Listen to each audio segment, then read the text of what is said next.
Assalamualaikum warahmatullahi wabarakatuh. Saya Ikhlas Sanubari, SSI MSI, salah satu dosen pada program studi Teknik Mesin Pertanian, jurusan Teknik Mesin, Politeknik Negeri Sambas. Pada kesempatan ini, saya ingin menyampaikan pernyataan diri dosen dalam unjuk kerja Tridharma Perguruan Tinggi, PDD UKT-PT dalam bidang pengajaran. Untuk PDD UKT-PT ini, saya akan menggunakan salah satu mata kuliah yang saya ampu di program studi Teknik Mesin Pertanian, yaitu mata kuliah Mekanika Fluida. Mekanika Fluida ini merupakan salah satu mata kuliah wajib yang disajikan untuk mahasiswa semester 2 di program studi Teknik Mesin Pertanian dengan beban 2 SKS teori. Mata kuliah ini sendiri mempelajari tentang perilaku fluida baik dalam keadaan diam atau lebih kita kenal dengan statika fluida maupun dalam keadaan bergerak atau dikenal dengan dinamika fluida serta akibat dari interaksi yang terjadi antara si fluida sama media batasnya. Adapun yang menjadi kemampuan akhir yang diharapkan pada mata kuliah ini adalah yang pertama, mahasiswa mampu menjelaskan prinsip dasar mekanika fluida beserta penerapannya dalam bidang teknik mesin. Yang kedua, mahasiswa mampu menerapkan hukum-hukum dasar statika fluida. Yang ketiga, mahasiswa mampu menerapkan persamaan-persamaan dasar dinamika fluida. Yang keempat, mahasiswa mampu menghitung kerugian energi atau mayor dan minor head loss. Yang kelima, mahasiswa mampu menentukan gaya-gaya yang muncul akibat fluida bergerak. Dan yang keenam, mahasiswa mampu menentukan kerugian energi pada rangkaian perpipaan.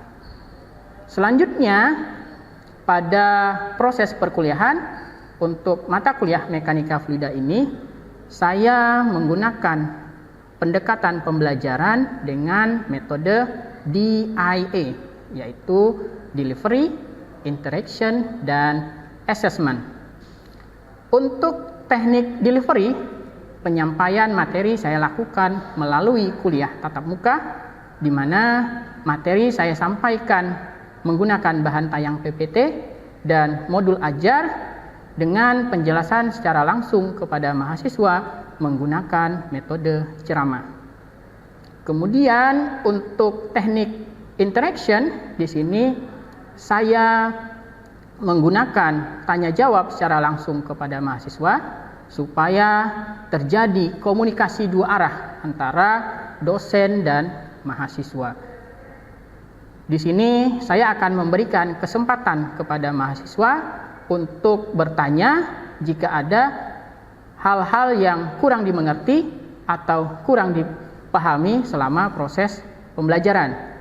Sebaliknya, saya juga akan memberikan pertanyaan kepada mahasiswa supaya mereka menjadi lebih aktif lagi di dalam kelas.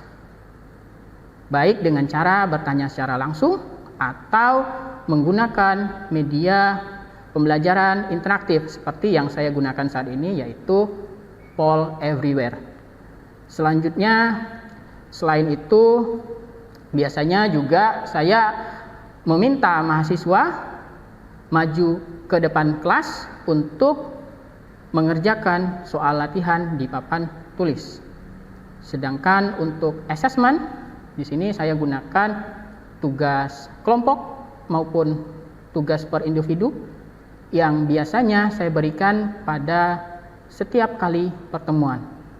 Selain penugasan tersebut, untuk assessment nanti pada pertengahan semester akan ada ujian tengah semester atau UTS, dan pada akhir semester akan ada ujian akhir semester atau UAS.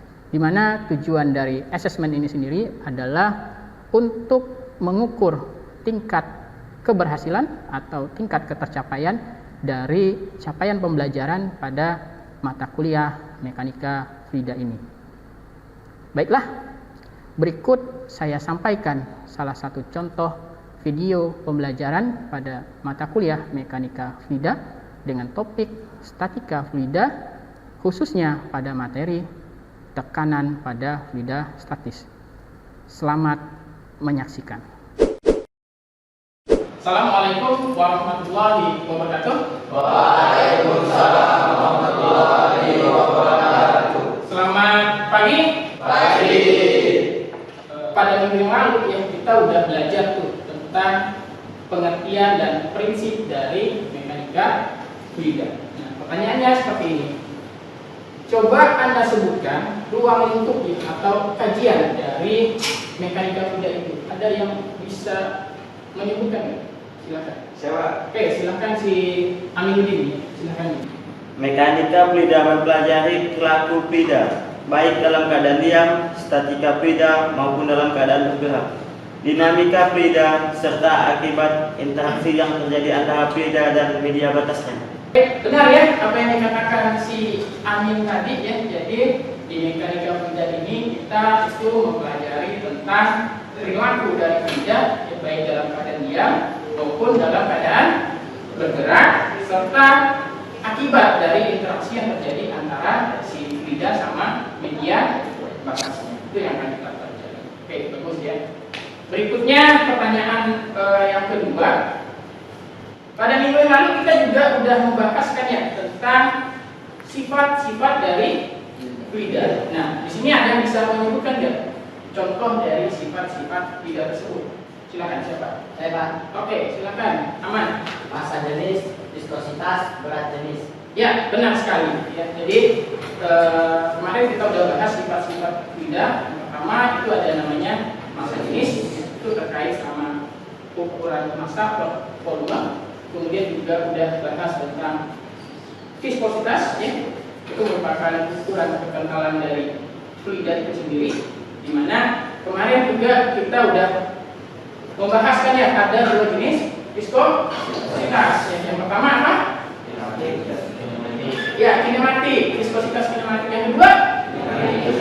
Ya, viskositas dinamik. Oke, bagus. Yang ketiga tadi berat jenis ya. Kalau berat jenis itu terkait sama berat per satuan volume. Ya, alhamdulillah. Jadi sesuai dengan yang dijelaskan si Amin tadi ya, bahwa di mekanika fluida salah satunya kita belajar tentang ya statika.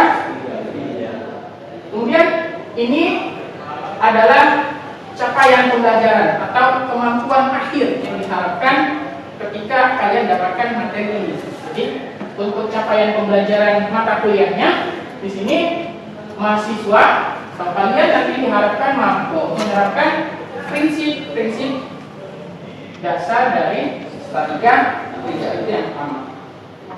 Ya, kemudian untuk sub capaian pembelajarannya di sini ada 3 ya. Nah, untuk materi kita hari ini kita akan fokus pada sub capaian pembelajaran yang pertama, yaitu mahasiswa mampu menentukan tekanan pada fluida statis. Itu capaian pembelajaran kita pada hari ini. Baik, langsung saja. Nah, sini juga saya akan bertanya lagi nih.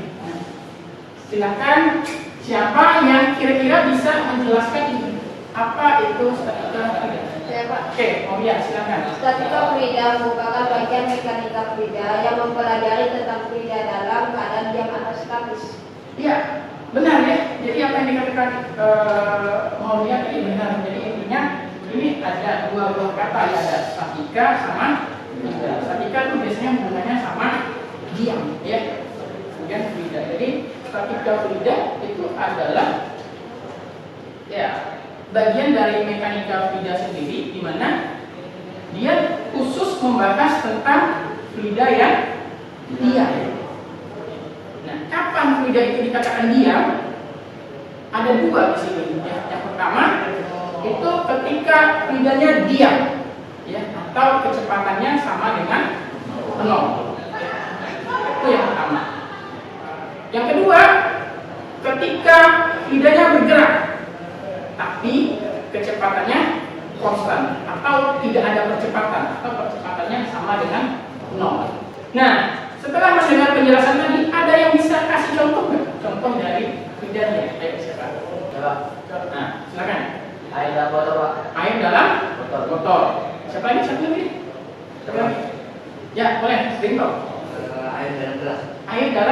gelas. Ya, kita lihat. Ya, jadi benar ya. Jadi contoh dari fluida statis ya, contohnya sederhana ya, air. Artinya fluidanya diam. Ya, contohnya tadi seperti yang disebutkan oleh teman-temannya. Ya. Contohnya ini ya, air di danau, kemudian air di dalam ember. Atau ini air di gelas. Selama fluidanya diam, maka itu bisa kita katakan sebagai fluida statis. Paham sampai di sini? Oke, siapa yang mau bertanya? Silakan. Pak. Oke. Kan tadi Bapak itu menjelaskan kalau fluida dianggap statis jika fluida tersebut dalam keadaan diam atau bergerak dengan kecepatan konstan ya Pak? Iya, betul. Nah, kemudian tadi teman-teman sudah menyebutkan contoh-contoh dari fluida statika. Tersebut dalam beberapa contoh antaranya tadi kan air kolam, air dalam ember dan air danau ya Pak. Ya. Lalu bagaimana Pak dengan fluida statis yang bergerak dengan kecepatan konstan Pak? Dan sebutkan contohnya Pak. Oke, bagus pertanyaannya. Jadi, ya tadi yang disebutkan teman-temannya itu fluidanya diam, ya. Kemudian tadi saya juga menjelaskan ada dua kondisi kan ya. Yang pertama fluidanya benar-benar diam, yang kedua fluidanya bergerak, namun dengan kecepatan konstan. Nah, saya ilustrasikan seperti ini ya. Misalkan ini anggap aja aliran sungai ya. Kemudian aliran sungai ini kita kasih titik-titik. Ya, misalkan saya ambil titik sini. Titik ini kita gunakan untuk pengukuran. Misalkan aliran sungai ini ada arusnya. Misalkan arusnya di sebelah sini. Anggap aja arusnya. Kemudian ketika saya ukur, ya saya ukur kecepatan aliran sungainya. Di sini misalkan 2 meter per skon. Ya, titik yang pertama. Titik yang kedua juga 2 meter per skon. Titik yang ketiga sama nih, 2 meter per skon. Titik keempat sama 2 meter per skon. Titik kelima juga 2 meter per skon. Nah, yang dikatakan bergerak namun dengan kecepatan konstan, ya contohnya seperti ini. Jadi kalau kita ukur ya kecepatan aliran sungainya di setiap titik itu menghasilkan kecepatan yang sama. Itu artinya bergerak, artinya sungai ini bergerak dengan kecepatan yang sehingga bisa kita katakan ini merupakan contoh dari fluida statis. Paham sampai sini? Oke, paham ya? Oke, kalau paham saya akan lanjut terlebih dahulu. Nah, hal menarik berikutnya ya yang menarik untuk kita bahas ketika kita membahas tentang fluida statis adalah tekanan. Apa itu tekanan? Tekanan adalah besarnya gaya yang kita berikan pada satuan luas tertentu. Ya, rumusnya ini P sama dengan F per artinya gaya dibagi dengan satuan luas. Contohnya banyak, kalau di beker kita ketemu di mana? Ada nggak? Di kompresor, ya betul. Contoh alat ukur berikutnya ini, ini namanya barometer. Nah, barometer ini digunakan untuk mengukur tekanan udara di sekitar. Ya. Ini biasanya dinempel di dinding. Jadi itu sebenarnya nilai yang ditampilkan di alat ukur itu ada titik acuannya. Di sini ada 2 biasanya yang dipakai. Pertama, bisa menggunakan tekanan atmosfer. Tekanan atmosfer itu besarnya, jadi PATM itu besarnya berapa? Ya, 1 ATM. Ya, atau kalau dijadikan Pascal 101,325 Pascal. Ini tekanan standar. Jadi itu acuan yang pertama. Acuan yang kedua, kita bisa pakai ini absolut vakum atau tekanan vakum mutlak. Nah, itu kondisinya ketika tekanannya benar-benar 0. Ya, jadi bisa 2 ya, bisa juga pakai case absolut vakum. Itu ketika tekanannya 0 ATM. Ya, jadi itu yang pertama. Nah, untuk alat ukur biasanya kita menggunakan acuannya ini A. Kemudian di sini juga kita akan dapatkan hubungan antara ya nilai P absolut, tekanan yang total sebenarnya yang diterima benda itu akan sama dengan tekanan terukur P gauge ini itu sama dengan P ditambah dengan P. Nah, berikutnya saya mau menayangkan sebuah video. Silahkan kalian simak dengan baik-baik. Nanti di akhir video akan ada pertanyaan. Baik, kita tonton sama-sama. Ya, videonya nggak ada suara.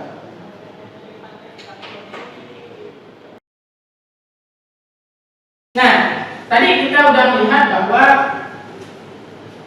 ada orang lagi nyelam bawa botol. Nah, ketika semakin dalam apa yang terjadi pada botolnya? Ya, gepek atau penyok ya. Nah, ketika dia kembali lagi ke atas, botolnya akan kembali seperti semula. Nah, saya punya pertanyaan seperti ini. Ya. Nah, pertanyaannya, apa yang menyebabkan botol yang semulanya berbentuk normal akan menjadi semakin gepek ketika dibawa menyelam terlalu dalam? Nah, untuk menjawab pertanyaan ini, silakan gunakan HP kalian. Kalian masuk ke link ini. Tadi udah saya kirim ke WhatsApp kita. Jadi silakan masuk. Ya, jadi ini media pembelajaran interaktif Poly Everywhere. Jadi silakan kalian masuk. Kemudian kalau diminta register boleh di skip. Silakan tuliskan nama kalian, kemudian tuliskan jawabannya, kemudian di submit. Untuk jawabannya maksimal 2 kata ya, jadi jangan terlalu. Jadi silakan. Oke, nah jadi di sini saya dapat masuk juga.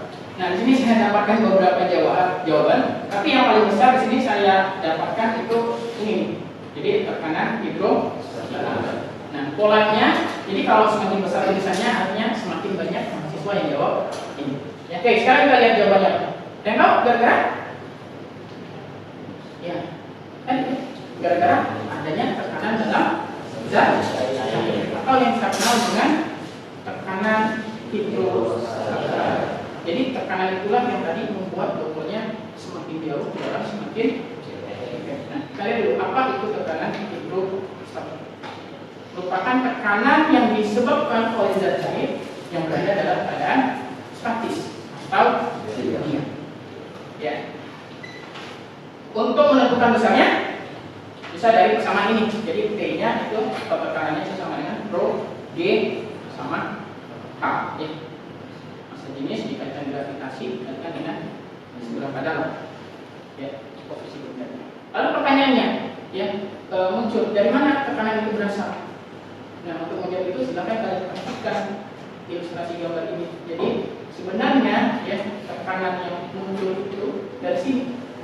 Ya, jadi seolah-olah tekanan itu datang dari sini, dari berat beban yang kita tahan di atas permukaan.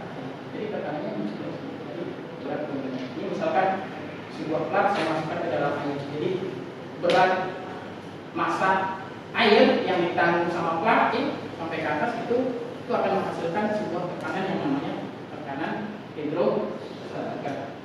Kemudian kalau ini kita plot ke dalam sebuah grafik, ya, ini semakin dalam itu tekanannya semakin besar. Bisa dilihat di sini. Baik, sampai sini ada yang mau bertanya? Silakan. Pak, Oke, silakan. Apakah untuk setiap jenis fluida nilai tekanan hidrostatika sama atau beda? Misalnya tekanan hidrostatika pada air dan oli. Oke, bagus pertanyaannya. Tadi saya menjelaskan bahwa semakin dalam kita akan dapatkan nilai tekanan hidrostatika yang berbeda. Nah, tadi Uzay nanya, Pak, apakah untuk setiap jenis fluida tekanan hidrostatikanya sama atau tidak? Contohnya oli dan air. Nah, kita lihat. Jadi selain tekanan hidrostatika ini dipengaruhi oleh nilai kedalaman, hidrostatika juga dipengaruhi yang samanya oleh massa jenis. Nah, pertemuan sebelumnya kita udah bahas tuh bahwa setiap fluida itu pasti mempunyai nilai massa jenis yang berbeda-beda. Nah, jadi jawabannya adalah ya pastinya karena nilai massa jenisnya berbeda, nilai tekanan hidrostatikanya juga ya berbeda-beda, tergantung sama nilai massa jenis itu sendiri. Artinya kalau air sama oli misalnya massa jenisnya mana yang lebih besar? Kalau massa jenis air lebih besar, ya maka tekanan hidrostatika pada air itu lebih besar dibandingkan dengan oli. Jadi itu jawabannya. Gimana? Jelas? Oke. Jelas ya. Nah, untuk atau supaya kita lebih paham ya, setelah ini kita akan mengerjakan contoh soal ya, supaya kalian lebih paham bagaimana penerapan rumus ini ke dalam soal. Misalnya, nah ini ya.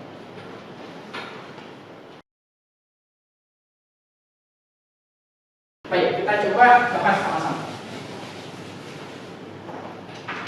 Pertama, untuk menyelesaikan soal ini kita harus tahu dulu ya informasi apa yang disediakan oleh soal. Pertama, kita cek dulu ya diketahuinya apa saja. Yang pertama apa? Ya, kedalaman. Oke, betul. 37 meter. Berikutnya ada ya massa jenis rho berapa? Ya, 1000 ya, 1000 kilogram per meter kubik. Terus G ya, gravitasi 9,8 meter per sekon. Yang ditanya apa nih soal? Hidrostatika. Jadi untuk menyelesaikan soalan ini, maka kita bisa menggunakan ya tekanan hidrostatika ya, hidrostatika, di mana persamaannya tadi apa? pH sama dengan rho G dan A. Di mana ini kita udah dapat semua nih ya, rho-nya berapa? 1000. Terus dikali dengan G. G-nya mana?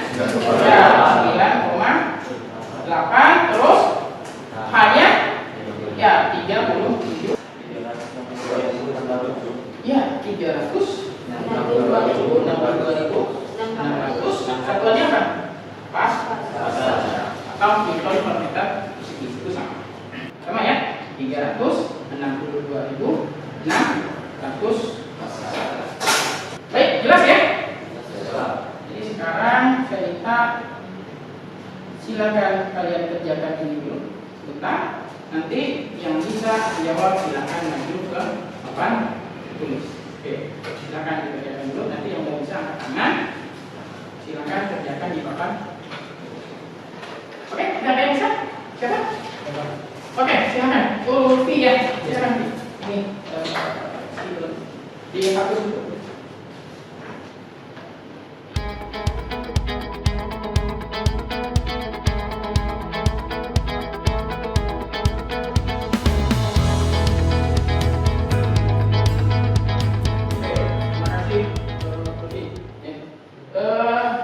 Ya baik, ini jawaban dari Ulfi. Teman-teman yang lain ada punya jawaban versi lainnya? Silakan. Sama. Oke, kita lihat ya. Nanti kita cek dulu. Jadi pertama dari soal itu diinformasikan bahwa kedalaman lautnya berapa? 838. Kemudian rho-nya 1025. Kemudian gravitasinya 9,8 ya. Tinggal kita kalikan jawabannya sekitar 8.417.700. Jadi kebayang ya. Ini kalau kita kalikan dengan tadi apa? Tekanan yang kita terima di atmosfer itu sudah berapa? Kalau di atmosfer itu sekitar 100 ribuan Pascal. Sekitar 84 kali ya. Betul ya, 84 kali tekanan yang kita terima di atmosfer. Bayang kalau kita masuk ke atau menyelam sejauh ini bisa GT atau nggak berbentuk lagi. Oke, baik sampai sini ya teman-teman. Jadi udah paham semua ya setelah melihat dua contoh soal ini. Paham ya? Oke, kalau udah paham, sekarang kita lanjutkan lagi pembahasan kita. Ini ya tadi jawabannya. Nah, sebelum masuk ke pembahasan berikutnya, saya ada pertanyaan lagi buat kalian. Tadi kita lihat sebelum masuk ke sini, ya tadi di depan saya sudah bahas tentang tekanan hidrostatika, ya, di mana nilainya ketika kita menyelam semakin dalam maka nilainya semakin besar, ya, atau meningkat, ya. Nah sekarang tadi kalau kita udah menyelam ke dasar laut, sekarang saya mau kita naik ke udara, ya. Nah pertanyaannya, kalau di udara ini bagaimana? Apakah sama dengan di dalam air, ya, semakin tinggi tekanannya semakin besar atau sebaliknya? Nah untuk menjawab pertanyaan ini, lagi-lagi silahkan kalian masuk ke All Everywhere, ya. Tinggal pilih meningkat atau menurun, silahkan. Ya, saya mau lihat. Udah? Oke. Polling terakhir kita dapatkan jawaban 70 lawan 30. Jadi menurun itu ada 70%, ya, dari jumlah kalian yang memilih ini. Sedangkan untuk meningkat itu berapa? 30%. Jawabannya adalah menurun. Jadi kalau kita lihat, ya, tekanannya, ya, semakin tinggi itu malah tekanannya bergeser semakin ke tinggi. Artinya apa? Artinya ada penurunan tekanan ketika kita semakin berada di atas. Ketika kita berada di atas itu tekanannya malah semakin turun. Baik, saya rasa sampai di sini materi kita selesai. Ada pertanyaan? Tidak ada? Oke, kalau tidak ada, sebelum saya tutup, saya mau minta perwakilan dari kalian 1 atau 2 orang untuk menyimpulkan materi perkuliahan kita hari ini. Silahkan, siapa? Saya, Pak. Oke, silakan Amanda. Saya dari materi ini dapat menyimpulkan bahwa statika fluida merupakan bagian dari mekanika fluida yang mempelajari fluida dalam keadaan diam ataupun statis. Pengukuran tekanan pada fluida bergantung pada titik acuan. Titik acuan yang biasa digunakan adalah tekanan atmosfer ataupun baku mutlak. Tekanan baku mutlak.